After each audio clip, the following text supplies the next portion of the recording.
আমাদের চারপাশে আধুনিক শহরগুলোতে চোখ রাখলে দেখা যায় উঁচু উঁচু দালান, আকাশ ছুঁতে চাওয়া ভবন। এই উঁচু ভবনগুলো আধুনিক নগরায়নের এক অনন্য চিহ্ন। 19 শতকের শেষ দিকে যখন শহরগুলোতে জমির অভাব দেখা দেয়, তখন একটাই উপায় ছিল, আর সেটা ছিল উপরের দিকে বাড়ানো। এভাবে শুরু হয় স্কাইস্ক্র্যাপারের যাত্রা। শুধু জায়গা বাঁচানোর জন্য নয়, এই ভবনগুলো হয়ে ওঠে শহরের গর্ব ও আধুনিকতার প্রতীক। অফিস, আবাসন সবই একসাথে, আর বিনিয়োগকারীদের জন্য এটি লাভের বড় উৎস হয়ে ওঠে।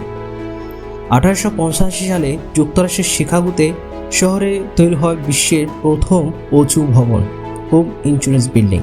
মাত্র 10 তলা হলেও এটি ছিল এক যুগান্তকারী সৃষ্টি। স্টিল ফ্রেম দিয়ে তৈরি হওয়া ভবনটি ছিল শক্তিশালী, আর খোলা জায়গা, বড় জানালা ডিজাইন এটিকে করে তোলে আধুনিক ভবনের আদর্শ। এরপর সময়ের সঙ্গে সঙ্গে উঁচু ভবনের প্রবণতা ছড়িয়ে পড়ে এশিয়া, মধ্যপ্রাচ্য, ইউরোপ ও আমেরিকায়।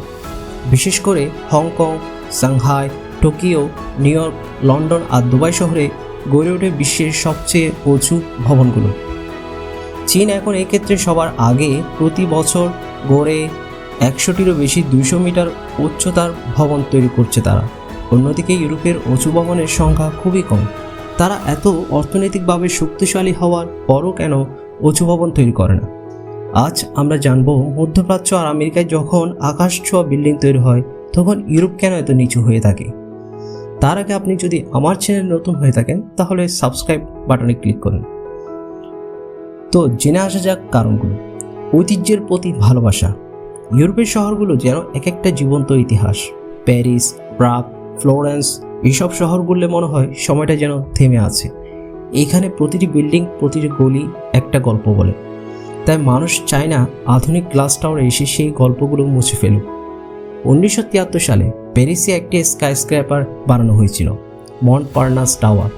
কিন্তু বাহাদের সমস্যা, আইফেল টাওয়ারের মতো এই টাওয়ারটি মানুষের মনে জায়গা করে নিতে পারেনি। অনেকে এটাকে বলে প্যারিসের সৌন্দর্যের মধ্যে কাটা। জনগণের এত বেশি বিরোধিতা হয়েছিল যে 1977 সালে প্যারিস সিটি কাউন্সিল আইন করে ঘোষণা দিয়েছিল, প্যারিসের ভেতর কোনো ভবনে 37 মিটারের বেশি উঁচু হতে পারবে না। তবে 2010 সালে প্যারিস কিছুটা চাপ দেয়। শহরে একবার প্রান্তে সীমার মধ্যে কিছু অফিস টাওয়ার তৈরি করা যাবে। তবে শহরের মধ্যে প্রাণে আজও উঁচু ভবনের প্রবেশাধিকার নেই। নিয়ম আর জমির দাম। ইউরোপে ভবন বানানো মানে শুধু টাকা থাকলে হবে না, চাই সরকার অনুমতি, চাই জনগণের সম্মতি। লন্ডনে উদাহরণ হিসেবে বলা যায়, কোনো ভবন সেন্ট পলস ক্যাথেড্রালের দৃশ্য ডেকে দিতে বা এর চেয়ে উঁচু হতে পারবে না। এই শহরগুলো এমনভাবে পরিকল্পিত যেখানে শুধু উঁচু নয়, চোখের আরাম, শহরের সৌন্দর্য সব বিবেচনায় নিতে হয়। আর জমির দাম তো আকাশ ছোঁয়া, তাই অনেক সময় নিচু বেশি ইউনিটের ভবনে বেশি লাভজনক। ব্রাসেলাইজেশন এক ধরনের সতর্কতা। 1960 থেকে 70 সালের দিকে একটা সময় ব্রাসেলসে হুটহাট করে অনেক উঁচু বিল্ডিং উঠতে থাকে। ফলে শহরের ঐতিহ্যবাহী ভবনগুলো হারিয়ে যায়, স্কাইলাইন হয়ে পড়ে এলোমেলো। এই অভিজ্ঞতা ইউরোপের জন্য এক ধরনের শিক্ষা হয়ে যায়। তারপর থেকে শহরগুলো অভিব্যক্তি নয়, পরিকল্পনার উপর জোর দিতে শুরু করে, স্কাইস্ক্র্যাপার নয়। তারা ভাবে একটা শহর কেমন দেখাবে, কেমন লাগবে সেটাই গুরুত্বপূর্ণ। পরিবেশ বান্ধব দৃষ্টিভঙ্গি। উঁচু বিল্ডিং মানে গ্লাসের দেয়াল, সেন্ট্রাল এসি, লিফট, আর তার মানে হলো বিদ্যুৎ খরচ, কৃত্রিম আলো, গরমে ঠান্ডা করার বাড়তি চাপ। ইউরোপে বহু পুরানো ভবন এমনভাবে তৈরি যেখানে প্রাকৃতিক আলো, বাতাস চলাচল সবই সম্ভব। তারা এই পরিবেশ বান্ধব চিন্তাকে চাপতে চায় না।